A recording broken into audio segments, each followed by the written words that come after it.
Saya Bang Andi Subiakto Bang. Malang Bang, Malang. Halal Institute Bang. Semangat dong Pak ya. Alhamdulillah Bang. Anda sudah tahu apa yang mau dikerjakan.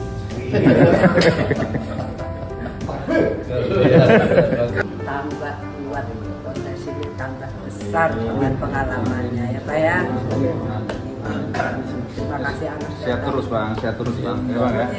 Jadi betul-betul berdua. Sama Alhamdulillah beliau sehat. Kami ngobrol banyak hal, mulai dari politik dan bukan politik, tapi baru politik tipis-tipis tadi Bang ya. Yang penting seniornya tetap sehat, tetap punya kemampuan dan kesempatan membimbing adik-adiknya, dan itulah beliau kebanggaan kami, kebanggaan para aktivis, kebanggaan politisi di Indonesia. Politisi partai apapun juga pasti bangga dan respect kepada Bang Akbar. Alhamdulillah, kita doakan beliau panjang umur, sehat terus, dan Amin. terus mengikuti perkembangan Republik ini. Terima kasih Adina. Saya juga berdoa Anda terus maju ke depan, berkembang ke depan. Masih banyak peluang-peluang baru yang terbuka di masa akan datang. Insya Allah. Amin. Baik. Yakuza. Yakuza. Oke.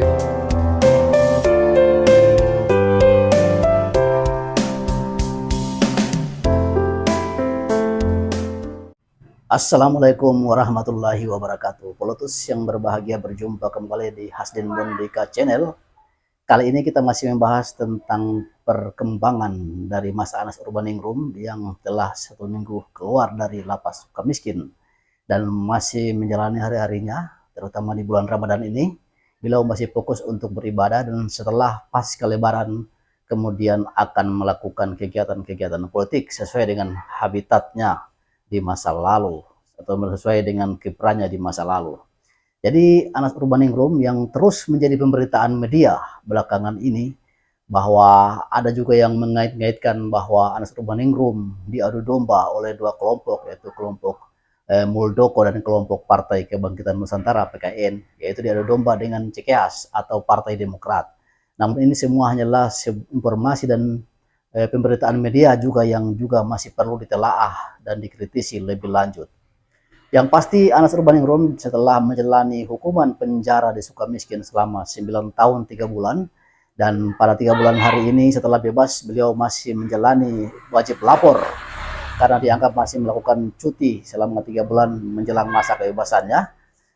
Yang pasti Anas Urbaningrum akan melakukan kegiatan-kegiatan yang membuat kiprah-kiprahnya di tanah air ini berkibar kembali.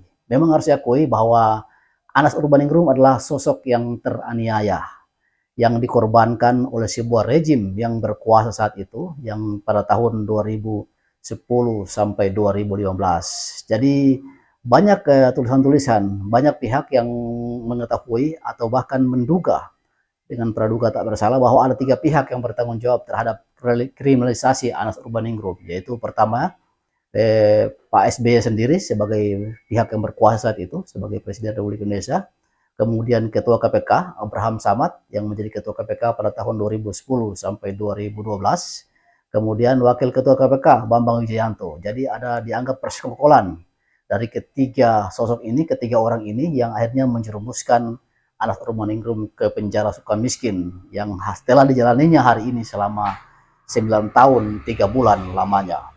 Jadi memang benar kalau pernyataan-pernyataan orang, pernyataan-pernyataan media yang juga tidak paham alur perjalanan yang dilalui oleh Anas Urbaningrum mengatakan bahwa Anas Urbaningrum adalah koruptor Hambalang, seperti itu. Dan ini telah dibuktikan dengan fakta-fakta hukum setelah dilalui persidangan, sudah sampai banding dan setelah ingkrah. Itu harus diakui bahwa benar Anas Urbaningrum bersalah karena telah dijatuhi hukuman dan divonis oleh pengadilan, oleh hakim. Dimanapun di dunia ini ketika hakim telah menjatuhkan pilihan, maka itu dianggap bersalah. Walaupun dalam beberapa pemeo tentang hukum bahwa yang namanya putusan hakim adalah sesuatu yang sangat tidak adil bagi terdakwa atau pesakitan. Namun adalah putusan pada saat yang sama juga putusan hakim adalah sesuatu yang adil bagi sang penuntut atau bagi orang-orang yang ingin sang terdakwa tersebut masuk ke dalam penjara. Jadi ada 2 sisi yang harus dijalani. Pertama, ketika palu hakim diketuk, bahwa putusan hakim itu dianggap tidak adil oleh pihak terdakwa atau pihak kesakitan, tapi dianggap sangat adil bagi pihak-pihak yang menginginkan terdakwa tersebut itu dinyatakan bersalah. Nah, hari ini Anas Urbaningrum yang dinyatakan bersalah dengan proyek Hambalang telah menjalani hukumannya selama 9 tahun 3 bulan. Jadi seharusnya itu sudah tidak perlu diperbincangkan lagi. Kemudian ramai pemberitaan media tentang bagaimana Anas Urbaningrum akan buka-bukaan tentang dosa-dosa Cikias, dosa-dosa SBY. Nah, ini juga pun akan ditelusuri ke depannya apakah seperti itu kejadiannya. Tapi yang pasti perlu diketahui bahwa Anas Urbaningrum adalah sosok yang teraniaya, sosok yang dikriminalisasi oleh sebuah rezim yang berkuasa, yaitu Partai Demokrat dan Pak SBY saat itu dan orang-orang di belakangnya, yang juga ketika melakukan kriminalisasi terhadap Anas Urbaningrum, ada pihak-pihak lain juga yang tidak tersentuh secara hukum. Jadi mungkin tidak bisa disangkal kalau bahwa Anas Urbaningrum juga mungkin menerima upeti-upeti, misalnya dari beberapa tempat, dari PT Adikarya dan lain-lain, berapa miliar, semua dan seterusnya kan. Tapi ada pihak-pihak lain juga yang menerima dan tidak tersentuh secara hukum, seperti Ibas. Ibas terlalu banyak setoran yang mengalir ke Ibas, tapi karena waktu itu dia adalah anak presiden, nah itu tidak tersentuh secara hukum. Nah, ini mungkin yang dikatakan oleh Anas Urbaningrum.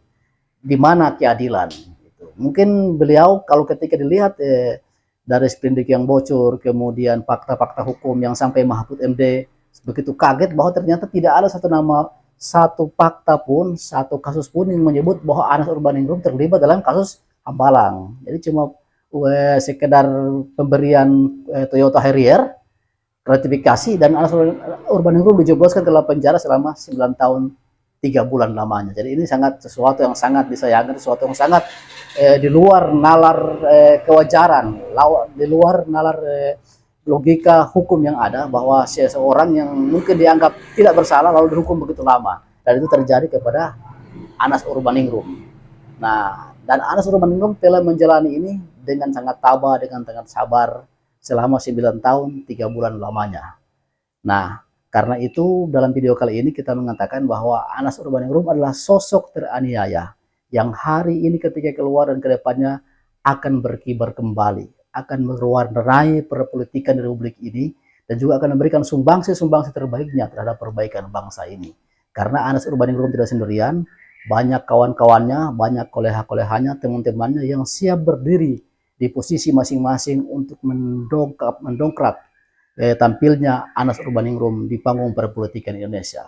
Jadi kita menantikan kiprah-kiprah Anas Urbaningrum, dan juga para pihak juga yang di sekitar Mas Anas Urbaningrum harus meneliti, harus juga cukup jeli melihat apakah ini betul-betul dorongan yang serius atau hanya sekedar misalnya adu domba atau menjerumuskan Anas Urbaningrum kembali, sehingga ini perlu ditelaah setiap gerakan-gerakan yang terjadi. Misalnya ada indikasi bahwa ada adu domba antara Anas Urbaningrum dengan pihak Cikias, yang itu dituding di belakangnya adalah partai PKN dan juga pihak Muldoko, seperti itu. Nah, beberapa hal yang terjadi belakangan ini, jadi semoga Anas Urbaningrum masih semakin lebih jernih memahami kondisi yang ada. Dengan orang-orang di belakang dia, dengan para teman-temannya yang juga mungkin semakin teliti, semakin waspada, semakin paham tentang apa yang harus dilakukan, mungkin bisa mengawal Mas Anas Urbaningrum dari keluarnya mulai beberapa waktu yang lalu sampai ke depannya, sehingga bisa membuat kiprah-kiprah terbaik di Republik ini. Orang masih menunggu bangkitnya kembali atau hadirnya kembali seorang Anas Urbaningrum yang dianggap seorang intelektual, seorang tokoh brilian yang mungkin belum saatnya mati, belum saatnya pergi dalam rimba perpolitik Indonesia, tapi harus kembali dan membuat sesuatu yang bisa membanggakan rakyat Indonesia, baik di dalam negeri maupun di luar negeri. Itulah Anas Urbaningrum yang kita akan nantikan kiprah-kiprahnya, mulai bebas dari suka miskin, dan mungkin masih memberikan laporan tiap bulannya, tiap minggunya. Namun saat ini banyak pihak menunggu apa yang akan terjadi selama 3 bulan ke depan. Semoga yang terjadi selama 3 bulan ke depan sampai pada pemilu adalah hal yang baik, yang tidak membuat runyamnya bangsa ini, tapi membuat solusi-solusi sehingga semua pihak bisa berharap bahwa Anas Urbaningrum adalah permata yang akan berkibar kembali. Anas Urbaningrum adalah sesuatu yang ditunggu, sosok yang ditunggu, yang bisa membawa Indonesia pada perbaikan dan kemajuan. Pelutus, mungkin hanya ini yang bisa saya sampaikan. Semoga bermanfaat. Billahi taufiq wal hidayah. Wassalamualaikum warahmatullahi wabarakatuh. Kinatawat.